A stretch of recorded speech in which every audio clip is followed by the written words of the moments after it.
పరిశుద్ధులు ప్రియులైన దేవుని పిల్లలందరికీ యేసుక్రీస్తు నామములో శుభవందనాలు తెలియజేసుకుంటా ఉన్నాను. మామూలుగా పిల్లలకి ఎక్కువ జ్ఞాపకశక్తి రావాలని చిన్నప్పుడు నేను ఏం చేసేదానంటే డాబర్ చ్యవన్ప్రాష్ అని ఒకటి లేహ్యం లాగా ఉండేది. అది తెచ్చి వాళ్ళకి పెడతా ఉండేదాన్ని. ఎందుకంటే క్లాస్లో ఫస్ట్ రావాలని, వాళ్ళు టాపర్స్గా ఉండాలని, వాళ్ళు బాగా చదవాలని, చదివినవన్నీ జ్ఞాపకానికి రావాలని వాళ్ళకి అలా పెడతా ఉండేదాన్ని. తర్వాత గుమ్మడికాయ పులుసు ఒకటి వండి పెట్టేదాన్ని. వాళ్ళు ఇష్టపడే వాళ్ళు కాదు, కానీ మీరు క్లాస్ ఫస్ట్ వస్తారు, ఇది తింటే ఇలాగని చెప్పి వాళ్ళని అలాగో మరిపించేసి అది తినిపించేదాన్ని అనమాట. అంటే ఏంటంటే జ్ఞాపశక్తి బాగా ఉండాలని. అవన్నీ మానవ ప్రయత్నాలు.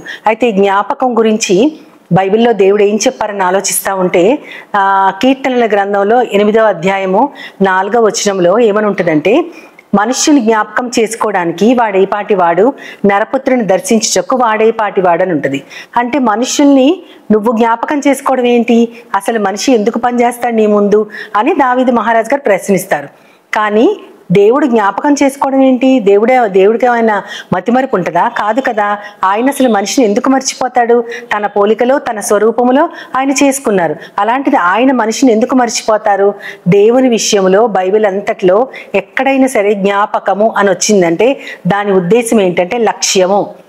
మనిషి అందు లక్ష్యం ఉంచడానికి వాడేపాటి వాడు, నరపుత్రుణ్ణి దర్శించడానికి వాడేపాటి వాడని చెప్పుకోవచ్చు. అంటే లక్ష్యం ఉంచడం అంటే వాళ్ళ మీద మనసుంచి వాళ్ళకి ఏదైనా మేలు చేయాలన్నా ఏదైనా చేయాలన్నా వాళ్ళ మీద దేవునికి దృష్టి ఉండాలి. ఆ లక్ష్యం ఉండటం, ఆ ఫోకస్ ఉండటాన్ని జ్ఞాపకం అని అంటూ ఉంటారు. ఈ జ్ఞాపకం గురించి ఎప్పుడు మాట్లాడినా మనము దానిని లక్ష్యంగా భావించుకోవచ్చు. మనుషుల విషయంలో అయితే జ్ఞాపకంగానే మనం చెప్పుకోవచ్చు. దేవుని విషయంలో అయితే ఎక్కడ జ్ఞాపకం అని మాట్లాడబడినా అది లక్ష్యం ఉంచుకోవటం వచ్చు అని మనం అనుకోవచ్చు. అదే మనము గనక దైవ గ్రంథంలో చూస్తే దేవుడైన యెహోవా ప్రళయం వచ్చిందంటే నోవహు తర్వాత ఆయన నిబంధనకి గుర్తుగా ఒక ఇంద్రధనుస్సు ఉంచుతారు. అది ఆదికాండం 9వ అధ్యాయం 15వ వచనంలో అక్కడ చెప్పబడింది. అక్కడ ఏంటంటే, మీకును నాకును మధ్య, సమస్త జీవరాశులకు మనకి మధ్య నిబంధన గుర్తుగా, నిబంధనని జ్ఞాపకం చేసుకోవడానికి నేను ఇంద్రధనుస్సును ఉంచుతాను అని అంటారు. ఎందుకంటే సమస్త శరీరులను నాశనం చేయకుండా ఇక నుంచి ప్రవాహములాగా నీళ్లు రావు అని ఆయన చెప్తారు. అంటే అక్కడ మిమ్మల్ని గుర్తు చేసుకుని అనే అర్థం కాదు.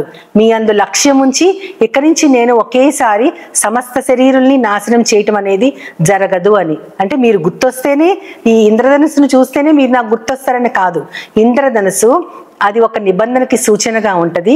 అప్పుడు నేను మీ అందు లక్ష్యం ఉంచి ఎవరు ఏ తప్పులు చేసినా సరే వారికి తగ్గ శిక్షే ఉంటుంది, కానీ సమస్త శరీరాలను మాత్రం ఒకేసారి ఈ విధంగా నాశనం చేయనని ఆయన ఇక్కడ చెప్తా ఉంటారు. అదేవిధంగా నిర్గమకాండంలో మనకి, క్షమించండి, ఆదికాండంలో 30వ అధ్యాయం 22వ వచనంలో అక్కడ ఏమని ఉంటుందంటే, రాహేలు యొక్క ప్రార్థన విని, ఆమె మనవిని విని దేవుడు ఆమె గర్భమును తెరిచెను అని ఉంటుంది. ఆమెను జ్ఞాపకం చేసుకుని ఆమె గర్భము తెరిచినట్టుది. అంటే అప్పటిదాకా ఆయనకి రాహేలు గుర్తు రాలేదా అంటే కాదు. రాహేలు యందు లక్ష్యం ఉంచారు ఆయన. లేయాకి 6 కుమారులు పుట్టిన తరువాతే రాహేలుకి మొదటి కుమారుడు జన్మిస్తాడు. రాహేలుకి జన్మించినప్పుడు లేయాకి అప్పటికే 6 కుమారులు ఉన్నారు. అంటే దేవుడు ఆ సమయాన్ని ఆమెకి ఇచ్చాడు.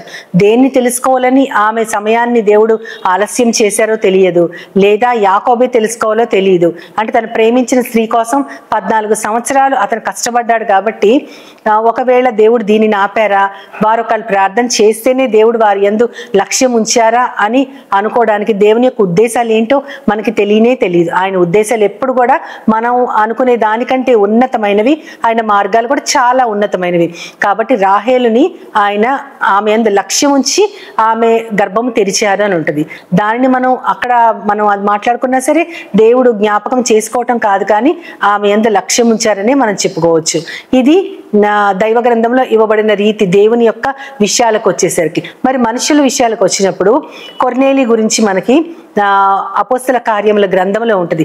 అక్కడ ఏమని ఉంటుందంటే 10వ అధ్యాయం 31వ వచనంలో ఉంటుంది కొర్నేలి గురించి. కొర్నేలి, నీ ధర్మక్రియలన్నీ దేవుని సముఖమందు జ్ఞాపకం ఉంచబడి ఉన్నవి అని ఉంటుంది. అంటే దేవుడు జ్ఞాపకం చేసుకోవడానికి నీ ధర్మకార్యాలు వెళ్ళాయి అని కాదు. అక్కడ దేవుడు నీ మీద లక్ష్యం ఉంచారు. నువ్వు చేసిన ప్రతి ధర్మకార్యం ఆయన ఆయనకి గుర్తు చేయబడుతుంది అంటే ఆయన లక్ష్యం ఉంచారు అని అర్థం. అక్కడ కూడా మళ్ళీ దేవుని యొక్క విధానమే కనపడుతుంది. కానీ యేసుక్రీస్తు వారు స్వయంగా మనకు ఒక మాట సూటిగా చెప్తా ఉంటారు. మత్తయి సువార్త 5వ అధ్యాయం 23వ వచనంలో ఆయన ఏమంటారంటే, నువ్వు అర్పణ నర్పించడానికి బలిపీఠం దగ్గరికి వెళ్ళినప్పుడు నీ మీద నీ సహోదరునికి విరోధ భావము ఏమైనా కలిగినది అని నీకు జ్ఞాపకము వచ్చిన ఎడలా, అంటే మనం అర్పించడానికి వెళ్ళినప్పుడు మనం చేసిన తప్పు కాదు, ఎవరికో మనకి సంబంధం లేకపోయినా ఎవరికో మన మీద విరోధ భావం ఉన్నప్పుడు అది నీ జ్ఞాపకం వస్తుంది. యాక్చువల్గా అర్పణ అర్పించడానికి వెళ్ళినప్పుడు మన హృదయము కృతజ్ఞతతో మాత్రమే నిండిపోయి ఉంటుంది. అంతేగాని ఎవరికో నా మీద విరోధం ఉందేమో అని మనకు అస్సలు జ్ఞాపకం రానే రాదు. మామూలుగా ఏ విషయాలు జ్ఞాపకం రావు, ఇలాంటి ఇండైరెక్ట్ విషయాలు అసలు జ్ఞాపకం రాదు. అక్కడ కూడా మనిషికి ఆ విషయాన్ని జ్ఞాపకం చేసిన వాడు దేవుడే. ఎందుకంటే ఆయన ఎవరు అర్పణ నర్పించినా దానిని స్వీకరించడానికి ఇష్టపడతారు. వాళ్ళ యందు ఏ దోషం లేకపోయినా సరే ఎవరో వారి మీద సమాధానం లేకుండా ఉన్నారు కాబట్టి వాళ్ళకి ఆ లోపం కూడా ఉండకూడదు. ఆ సమాధానం లేని తనాన్ని ఆయన తీసివేయాలి, ఇద్దరికి కూడా సమాధానం కలిగించాలంటే ఇక్కడ అర్పణ అర్పించడానికి వచ్చిన బిడ్డని ప్రేమించి ఆ బిడ్డ యందు లక్ష్యం ఉంచి ఆ విషయాన్ని దేవుడు ఆ మనిషికి జ్ఞాపకం చేస్తున్నారు. ఎంత గొప్ప దేవుడు ఉన్నారో కదా మనకి. ఆయన తన కుమారుని మన పోలికలోకి రావాలని మనకి ఎప్పుడో విషయాలు అసలు మనకి అవి స్ఫురణలోనే ఉండవు, అవి మనం గ్రహించవు. కానీ అక్కడ మనకి జ్ఞాపకం చేస్తున్నారంటే మనమంటే దేవునికి ఎంత గొప్ప లక్ష్యమో అది మనుషులకి ఆయన జ్ఞాపకం చేసే విధానం.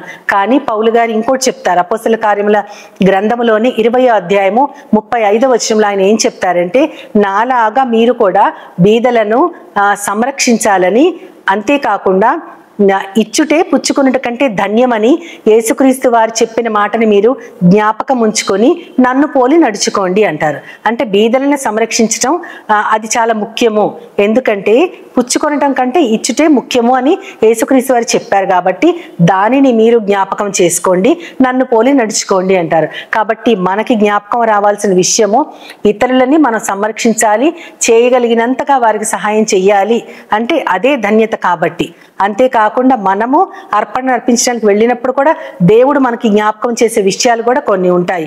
ఇవన్నీ కాకుండా హెబ్రీ గ్రంథకర్త రాస్తూ 8వ అధ్యాయం 12వ వచనంలో ఆయన ఏమని అంటారంటే, అక్కడ నేను వారి దోషముల విషయమై జాలి తలచి ఇక ఎన్నడూ వారి పాపాలని జ్ఞాపకమునకు తెచ్చుకొనను అంటారు. ఇక్కడ అసలైన జ్ఞాపకం వస్తుంది. దేవుడు ఏమంటున్నారంటే, వారి దోషముల విషయం జాలి తలుస్తున్నాను. సరే, వారు ఏదో దోషాలు చేశారని జాలి తలచి వారి గురించి, వారి పాపాల గురించి ఇక ఎన్నడూను నేను జ్ఞాపకం చేసుకొనను, అంటే ఇక వాటి మీద లక్ష్యం ఉంచను అన్నారు. కాబట్టి దేవుడు ఆయన మన మీద లక్ష్యం ఉంచడానికి నిబంధన గుర్తుని ఇచ్చారు. అదేవిధంగా ఆయన లక్ష్యం ఉంచితే గొడ్రాలైనటువంటి రాహేలు కూడా బిడ్డల్ని కనగలిగింది.